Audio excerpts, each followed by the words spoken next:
Buongiorno, io sono Giovanni Morselli, diplomato nel 2022 al corso di Meccanica e Meccatronica di Conegliano e appena finito il mio percorso in ITS ho fatto una brevissima esperienza di 1 mese e mezzo in un'altra azienda inerente al mio percorso in ITS.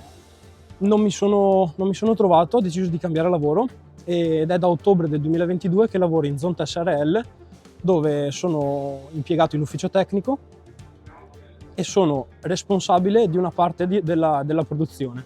L'azienda si occupa di progettazione e realizzazione di allestimenti su veicoli industriali, quindi tutto quello che concerne il mondo dei trasporti industriali, trasporti pesanti, quindi i camion, trasporto su ruota.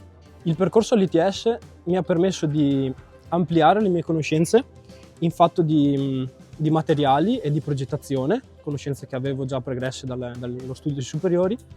Perché ho scelto ITS? Ho scelto ITS perché avevo bisogno di un percorso che mi permettesse di affiancare le conoscenze teoriche apprese in aula con una parte anche importante, come nel caso di ITS, di pratica in azienda.